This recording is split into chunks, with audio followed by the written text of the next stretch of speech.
Muito bem, irmãos. Nós queremos, antes de mais nada, avisar aos irmãos que nós, na quarta-feira, a gente está com os nossos estudos no livro de Neemias, aqui no templo. Começa, então, às 7:50, porque a gente tem um período de oração às 19h30, e depois, então, a gente começa o estudo.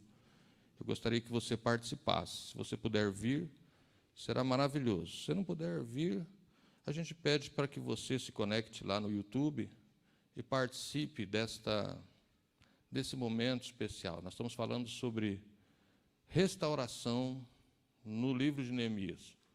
O pastor Isaac trouxe a primeira exposição, vai trazer a de quarta-feira novamente, e nós convidamos, então, os irmãos a participarem. Uma igreja saudável, uma igreja que ama a palavra de Deus, né? Conhecer mais do Senhor. Então, eu quero convidar você a estar presente. Se por acaso você não puder, esteja lá no YouTube assistindo. E a gente, então, lançou aí uma ideia. Durante o mês de setembro e outubro, certamente nós estaremos meditando dentro do livro de Neemias. E então, aos irmãos que estiverem aqui presencialmente, será sorteado um livro e uma Bíblia de estudo, alguma coisa assim. E aqueles também que estiverem participando só online, também participarão de um outro sorteio. Só que assim, você precisa de dar um sinal lá no YouTube, né? Diga lá, glória a Deus, né? Alguma coisa assim. Estou participando, paz do Senhor para os irmãos, para a gente saber que mesmo você está ali ligado. Então, vamos fazer isso e estudar a palavra de Deus, voltar àquilo que a gente sempre é a tônica da nossa igreja, de estudar, de pregar a palavra de Deus como ela é. Então, eu quero convidar você a participar conosco. Quero convidar a todos também a estarem, nesse momento, abrindo as suas Bíblias, no livro de Romanos, capítulo 8. Carta de Paulo aos Romanos, o capítulo 8, para a nossa meditação nessa noite.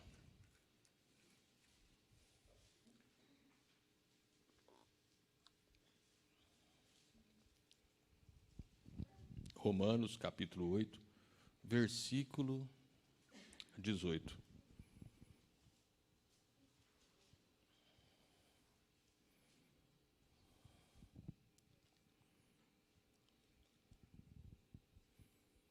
Todos acharam?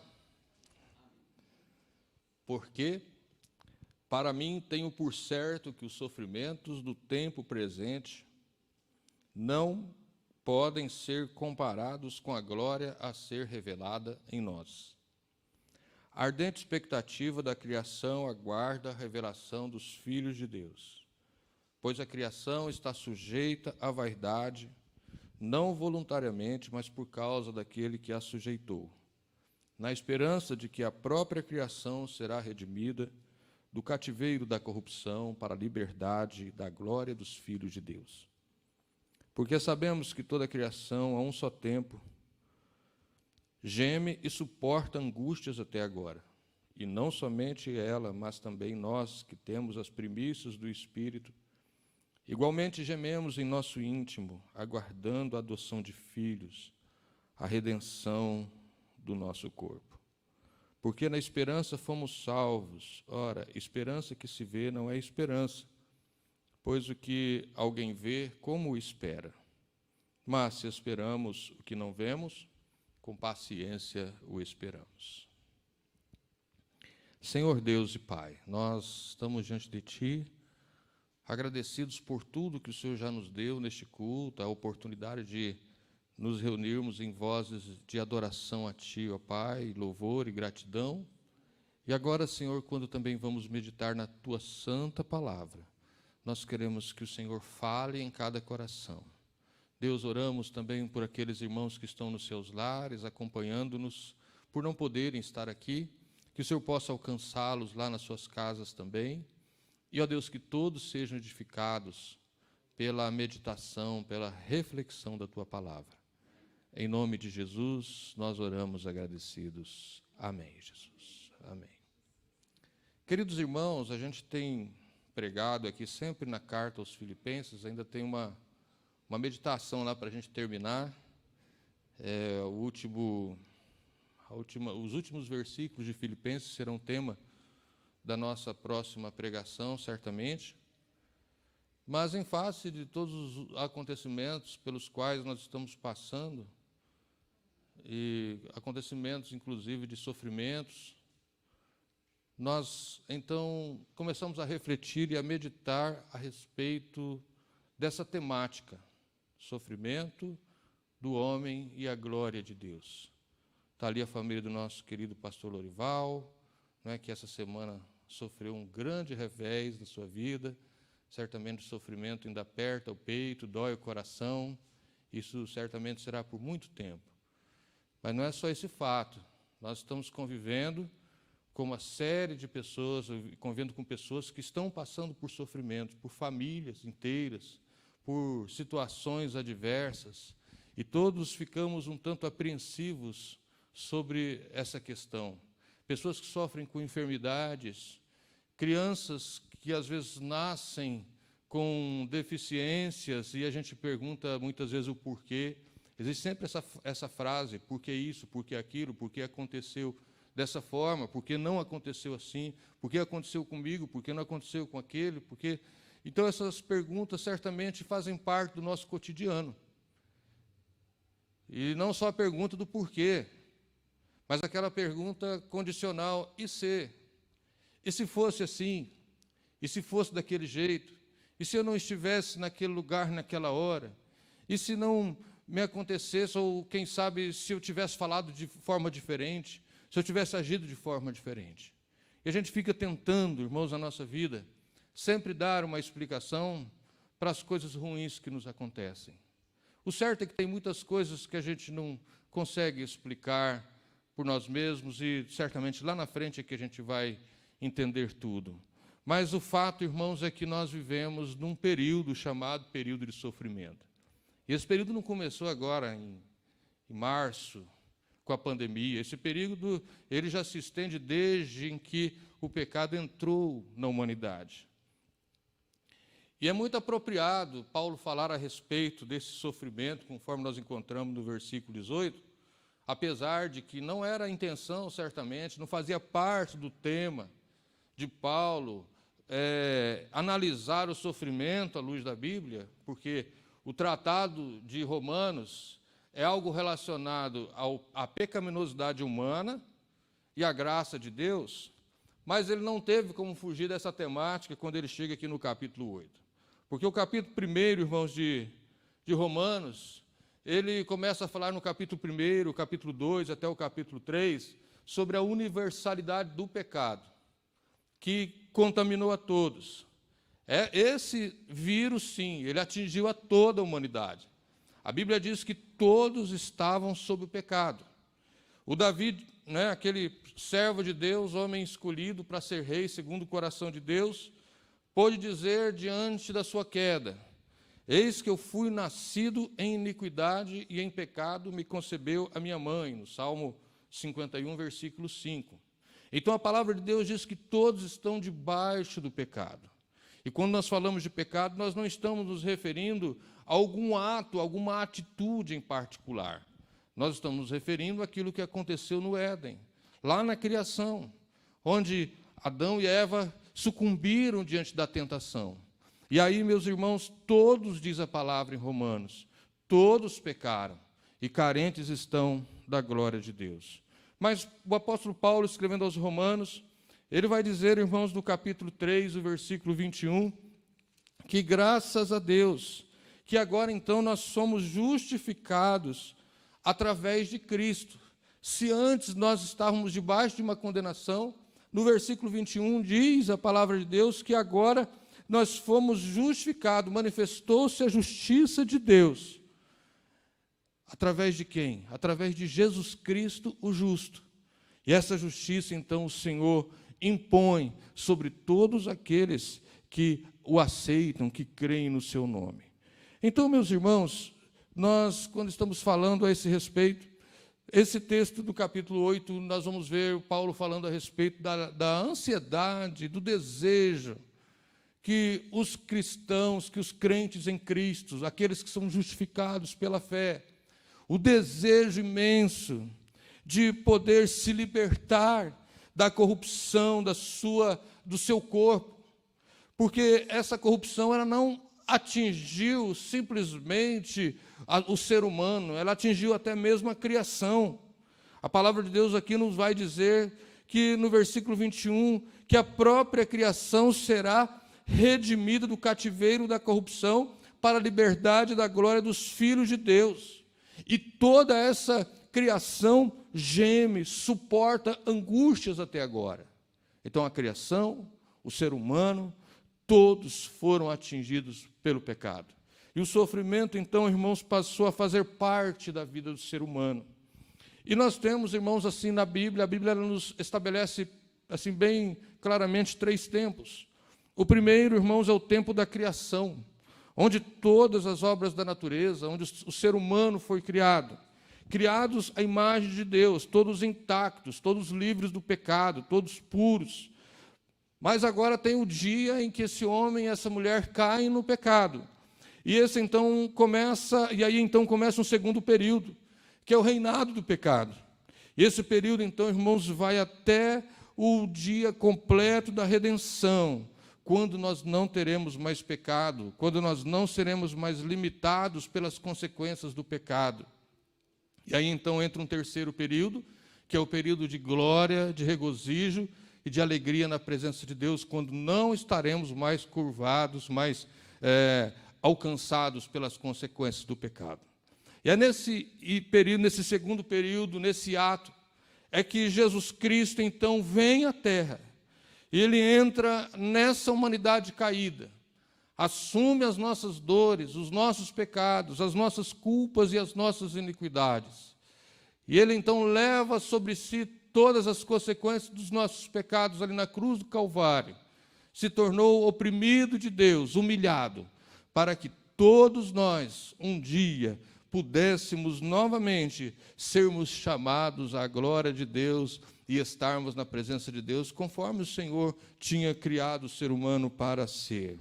Mas, meus irmãos, esse texto aqui do capítulo 8, eu gostaria de meditar bem assim mais no versículo 18, que nós lemos nessa noite, quando diz assim, Paulo falando a respeito dos sofrimentos humanos, das dificuldades que todos nós passamos, e lembremos-nos, irmãos, que Paulo está falando aqui para um grupo de cristãos, ele está falando para a gente que a condenação do pecado já não consegue alcançar. Ele diz assim: porque para mim tenho por certo que os sofrimentos do tempo presente não podem ser comparados com a glória a ser revelada em nós. Veja bem, sofrimentos do tempo presente e glória que haverá de ser revelada em nós. Por isso nós podemos dizer que há aqui, irmãos, uma relação entre sofrimento e glória. Todos nós sabemos que o sofrimento é causado pelo pecado. E não é um pecado em si, porque às vezes as pessoas passam por alguma situação assim muito indelicada, elas começam a analisar nas suas vidas, olhar para trás e às vezes ficam a vida toda procurando saber que pecado foi que ela cometeu. O que aconteceu no passado, que aquilo está prejudicando o seu presente, elas nunca conseguem se libertar. Não é sobre isso que nós estamos falando. Nós estamos falando exatamente do pecado que ocasionou a queda do ser humano e que todos nós, irmãos, passamos a viver debaixo dessas consequências. E nós, quando olhamos lá para o Jardim do Éden, quando Deus dá a sentença a Adão, a Eva e a serpente, nós percebemos que as sentenças são duras demais. O Senhor diz: do suor do teu trabalho comerás o teu pão. E outras maldições são lançadas, como, por exemplo, a maldição sobre a terra será amaldiçoada por sua causa. Ele traz uma sentença sobre a mulher: com dor terás filhos. E assim, meus irmãos, todos parecem que estão perdidos. Todos parecem que estão vivendo debaixo de uma maldição, de sofrimentos que passam a fazer parte do cotidiano humano. Mas aí, no meio desse sofrimento, acontecem duas coisas interessantes. Uma delas é que Deus supre a nudez de Adão e Eva quando ele tira peles de cordeiro para fazer vestimentas para aquele casal. É uma indicação de que somente Deus é capaz de justificar o homem. Para isso, um cordeiro precisa de morrer. O versículo 15 também de Gênesis vai nos dizer, quando Deus está dando uma sentença para a serpente, aquela que causou aquele tumulto todo ali no jardim do Éden. Ele diz assim: porém, inimizade entre você e a mulher, entre a sua descendência e o descendente dela. Este, ou seja, o descendente dessa mulher, lhe ferirá a cabeça, e tu lhe ferirá o calcanhar. Então aqui nós vemos, irmãos, uma alusão, uma promessa. Deus está dando sinais de que a terra iria sofrer, as pessoas iriam sofrer, mas um dia o sofrimento iria cessar. Deus haveria de esmagar a cabeça da serpente. A história de homens e mulheres, irmãos, é uma história de sofrimento. Quando Jesus vem a essa terra, a sua vida também é pautada por sofrimento. Tudo aquilo que a humanidade sofreu, Jesus sofreu. Não teve nenhum sofrimento que o ser humano tenha passado, que Jesus não tenha passado. Ele padeceu a rejeição, o abandono, a zombaria, o sarcasmo, a crucificação, sem qualquer tipo de merecimento, o trabalho penoso. O profeta Isaías, falando a respeito de Jesus, sobre o servo sofredor, no seu capítulo 53, ele vai dizer que a aparência de Jesus era como uma raiz numa terra seca. E ao olharmos nós para ele, nenhuma beleza víamos nele para que o desejássemos. Mas diz a palavra, no mesmo Isaías 53, que com o trabalho de Jesus, ele justificou a muitos. Essa é a glória. Ele sofreu, mas agora vem o momento da glória, quando ele justifica as pessoas. E diz também que o trabalho da sua alma ele verá e ficará satisfeito. Jesus sofreu, Jesus falou sobre o sofrimento, talvez uma das passagens mais conhecidas sobre o sofrimento, a respeito daquilo que Jesus falou, é o que ele disse no livro de João: no mundo tereis aflições, sofrimento, mas tende bom ânimo, porque eu venci o mundo. Jesus imergiu no sofrimento humano. Ele chorou diante da morte de Lázaro, ele teve compaixão do ser humano, doeu o seu coração, o seu interior diante do sofrimento da humanidade. Ele sentiu dor. E uma dor que talvez nenhum de nós teríamos condição de sentir. Mas o sofrimento de Jesus e o sofrimento daqueles que sofrem por Jesus não são permanentes, não ficam para sempre. Porque Jesus sofreu, mas a agonia da cruz foi substituída pela alegria da ressurreição. A sexta-feira de horrores foi substituída pelo domingo de manhã ensolarado, quando esses raios de sol brilham forte, renovando a esperança da glória de Deus. Nem tudo estava perdido. Existe, sim, irmãos, uma relação entre sofrimento e glória. O Senhor Jesus, explicando, convidando os seus discípulos para que eles pudessem segui-lo, ele em nenhum momento ele disse assim para os discípulos que eles seriam glorificados na caminhada. Pelo contrário, quando alguns deles quiseram interpelá-lo, dizendo assim, que na ressurreição dele, de Jesus, aliás, lá no reino, que quando Jesus estivesse sentado no seu trono, e eles pudessem sentar-se, cada um do seu lado, um à direita, outro à sua esquerda, Jesus disse o seguinte, falou: vocês podem beber do cálice que eu bebo, ou ser batizados com o batismo que eu sou batizado. Jesus está falando do seu sofrimento. E eles disseram: podemos. Jesus disse assim: pois bem, mas assentar-se ao meu lado, no meu reino, é coisa do meu Pai. Ou seja, Jesus estava dizendo, se alguém quiser entrar na glória, certamente terá que sofrer. Não é sofrer, quem sabe, aquele pagamento do preço por causa do pecado, mas é o discipulado. É aquilo que ele diz, se alguém quer vir após mim, negue-se a si mesmo, tome a sua cruz de cada dia e siga-me. Foi por isso que Paulo escreveu a Timóteo, no capítulo 2, versículo 11 e 12. Ele diz assim, esta palavra é absolutamente digna de crédito. Se já morremos com ele, da mesma forma com ele viveremos. Se perseverarmos, com ele igualmente reinaremos. Sofrimento e glória. Há uma relação entre sofrimento e glória. Agora, meus queridos irmãos, essa relação entre sofrimento e glória não pode ser comparada, porque a palavra de Deus aqui vai nos dizer que os sofrimentos do tempo presente não podem ser comparados com a glória que há de ser revelada em nós. Os sofrimentos pertencem ao tempo presente, mas a glória será revelada em tempo oportuno. Que glória que nós estamos falando? Nós estamos falando, irmãos, do esplendor de Deus, eterno, imortal, incorruptível. Um dia essa glória será revelada em nós. A glória do Deus que está acima de todas as coisas, Deus a revelará para nós e em nós. Paulo vai nos avaliar, numa avaliação que ele faz em 2 Coríntios, capítulo 4, verso 17, ele vai dizer, porque a nossa leve e momentânea tribulação produz para nós um peso eterno de glória muito excelente.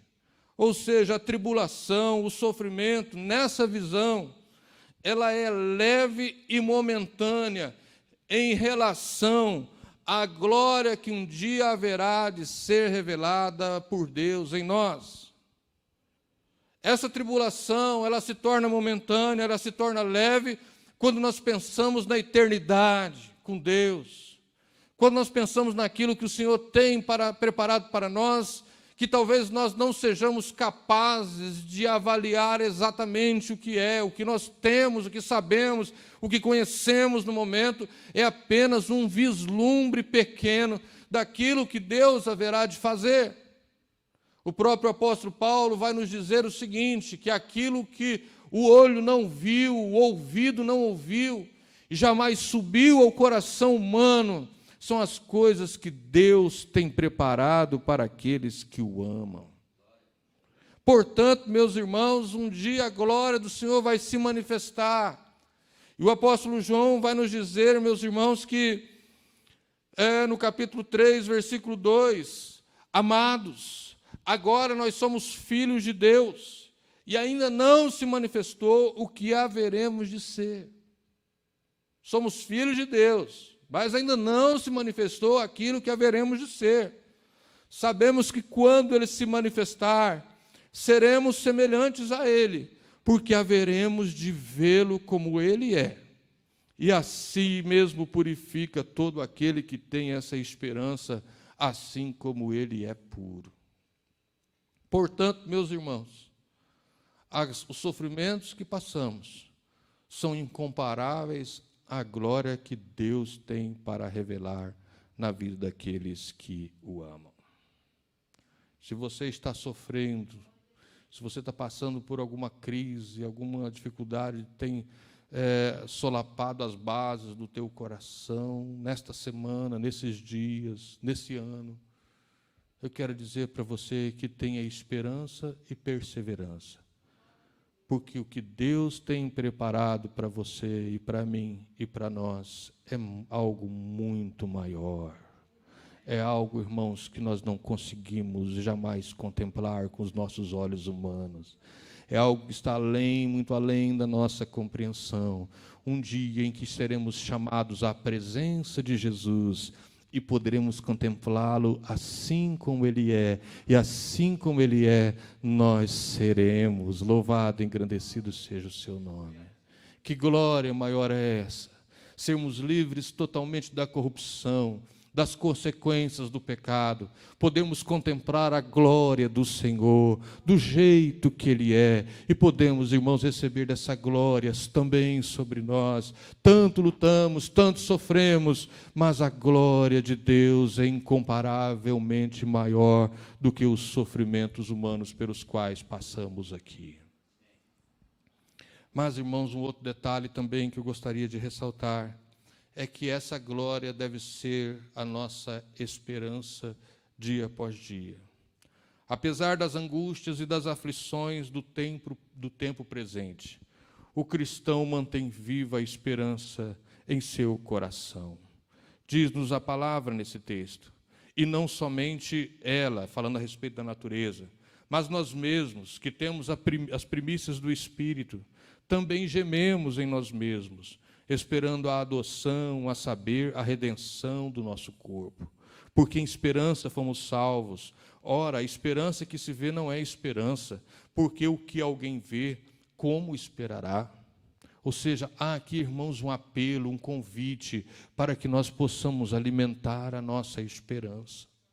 Saber que o Senhor tem algo para nós é maravilhoso, e esperar disso, fazer disso a nossa força motivacional, para prosseguirmos na caminhada, porque, irmãos, o destino do cristão, irmãos, não é a perdição, o destino do cristão não é a ilusão, não é a decepção, não, irmãos, o destino do cristão é a glória de Deus.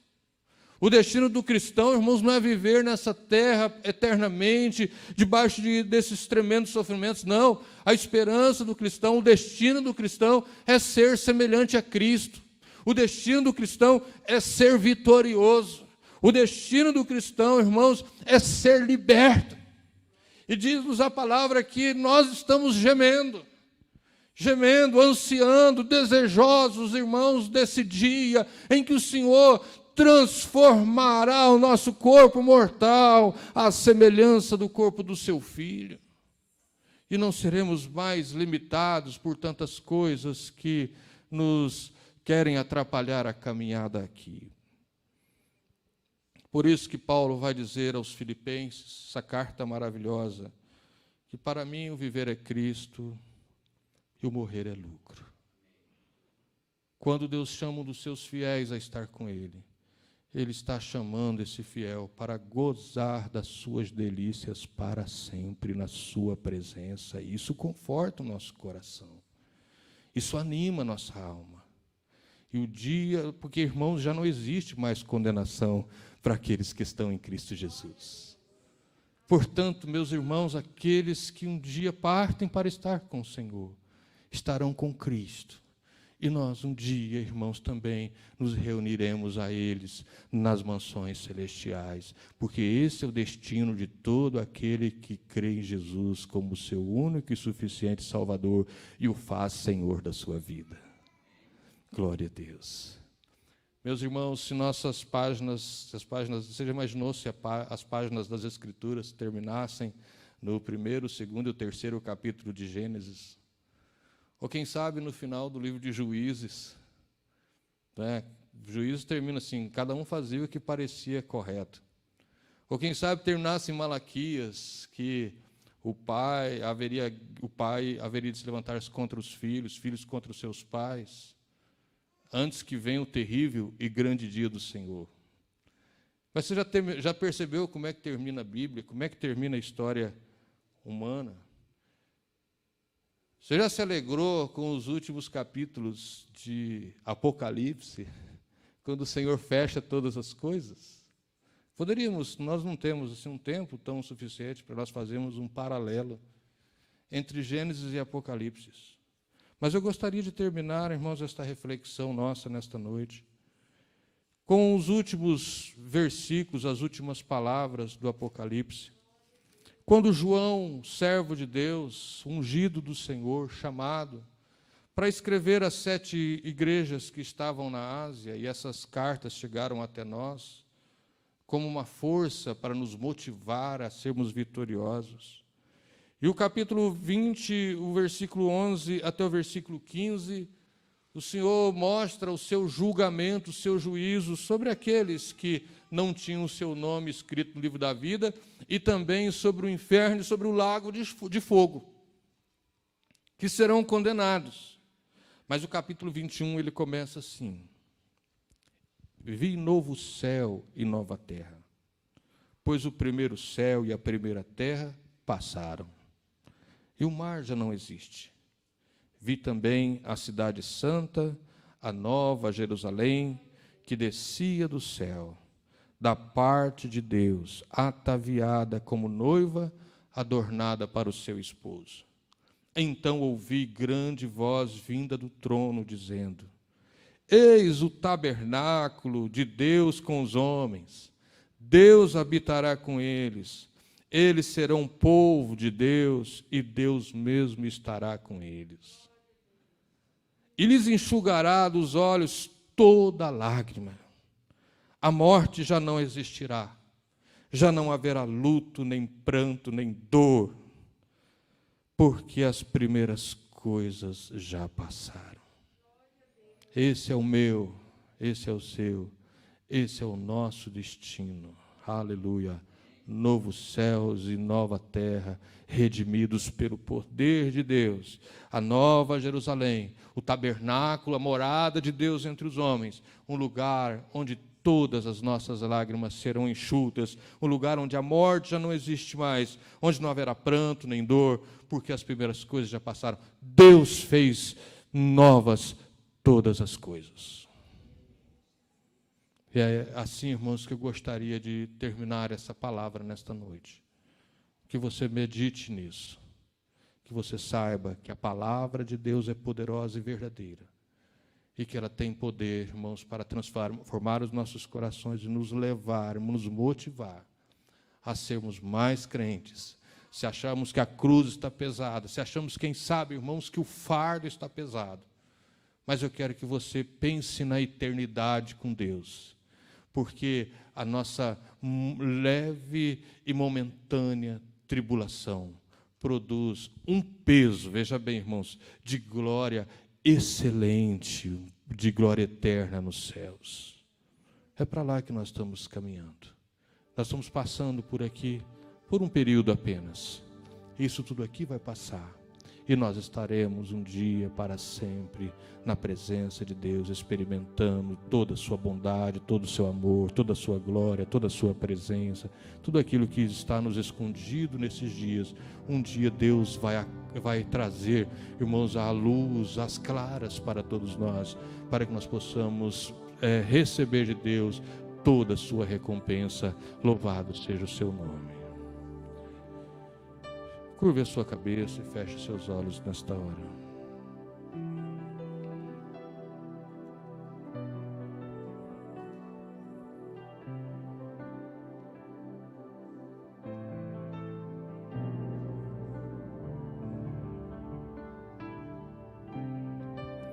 Senhor Deus e Pai, muito obrigado. Porque, ó Deus, nós sofremos, mas somos consolados dia após dia pelo poder do Teu Espírito Santo. Enquanto estamos nessa terra, nós sabemos, ó Deus, que o que nos espera são adversidades. Ó Deus, o tempo presente é um tempo de sofrimento, de angústia, tribulação, de aflição. Mas que nesta noite o Teu Espírito que está aqui presente acalente os nossos corações. Nos dê ânimo, nos dê coragem para prosseguir. Pai, pedimos a Ti a Tua misericórdia, a Tua bênção, Teu sustento agora, Pai. Olha para cada um de nós nessa noite.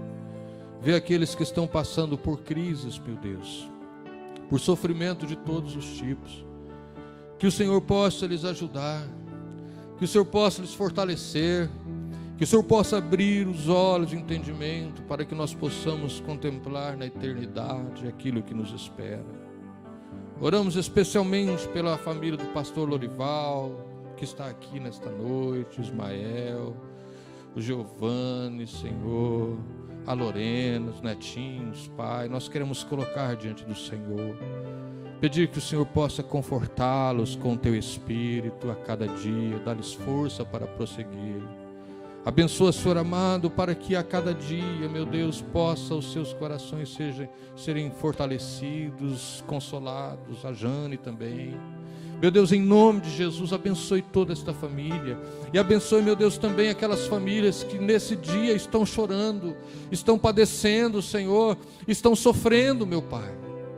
Enquanto, ó Deus, nós estamos passando por esse desfiladeiro, que o Senhor possa dar graça ao teu povo, que o teu Espírito, Senhor, venha consolar, venha ajudar, venha fortalecer, ó Pai. E que nós possamos ser motivados pela promessa, pela esperança da vida eterna, de que um dia, Senhor, nós estaremos para sempre com o Senhor, onde não haverá mais choro, nem luto, nem pranto, nem tristeza, porque o Senhor é a nossa alegria, e essa alegria será plena e completa. Nós oramos a Ti nesta noite, Senhor, gratos por essa esperança que se move em nosso coração, em nome de Jesus. Em nome de Jesus. Amém. Glória a Deus. Vamos nos colocar de pé, irmãos, nesta hora. Avisando os nossos diáconos e diaconisas que nesta semana eu vou conversar aqui com o líder do Ministério Diaconal, o Célio, para a gente marcar uma reuniãozinha para a gente conversar durante algum dia desses aí. Então fiquem atentos lá. Né? Amém? Vamos encerrar o culto dessa noite. Deus abençoe a vida de cada um com a sua graça, o seu poder, amém? Levante as suas mãos assim aos céus. Que a graça de nosso Senhor Jesus, o amor de Deus, o nosso eterno Pai, a comunhão e as consolações do Espírito Santo sejam sobre todos os irmãos, desde agora e para sempre. Amém e amém, Jesus.